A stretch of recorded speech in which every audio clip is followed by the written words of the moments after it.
ওই গোপালগঞ্জে যেই খুনির দোসররা এখনো ঘাটতি মেরে আছে তাদেরকে আইনের আওতায় বিচার করতে হবে।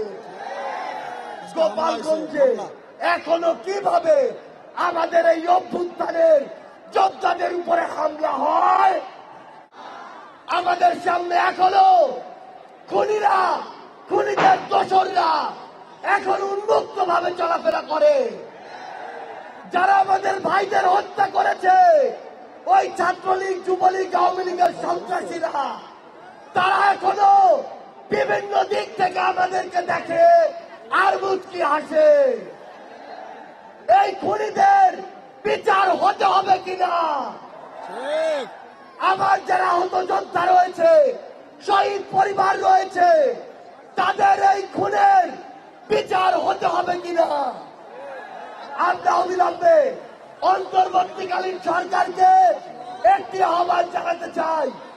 আমরা যদি আমাদের এই শহীদ ভাইদের রক্তের বিচার না করতে পারি, আমরা কখনো নিজেদেরকে মাফ করতে পারবো না। আমরা স্পষ্ট করে একটি কথা বলতে চাই, অন্তর্বর্তীকালীন সরকার এখনো যেই জায়গায় আটকে আছে, আমাদের সিন্ডিকেট গুলো ভাঙতে হবে। এখনো কেন আমরা শুনবো এক হাত থেকে আরেক হাতে সিন্ডিকেট দিয়েছে? তাহলে আপনারা আপনাদের জায়গা থেকে কি অ্যাকশন নিচ্ছেন? এক হাত থেকে যদি আরেক হাতে সিন্ডিকেট যায়, তাহলে সেই হাত আপনারা ভেঙে দিচ্ছেন না কেন? আমরা অন্তর্বর্তীকালীন সরকারকে আরেকটি স্পষ্ট আহ্বান জানাতে চাই, সেটি হচ্ছে আমাদের এই বাংলাদেশ সকল দেশের সাথে বন্ধুত্বপূর্ণ পররাষ্ট্র নীতিতে যাবে, কিন্তু সেই বন্ধুত্বপূর্ণ পররাষ্ট্র নীতির সুযোগে কেউ যদি মাথায় উঠে বসে, আমরা তাকে মাথা থেকে মাটিতে ফেলে দিতে বিন্দু মাত্র দ্বিধা করবো না।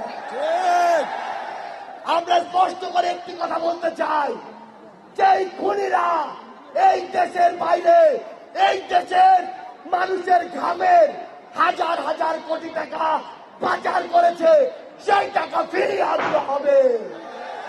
আমরা স্পষ্ট করে বলতে চাই, ওই গোপালগঞ্জে যেই খুনির দোসররা এখনো ঘাটতি মেরে আছে, তাদেরকে আইনের আওতায় বিচার করতে হবে।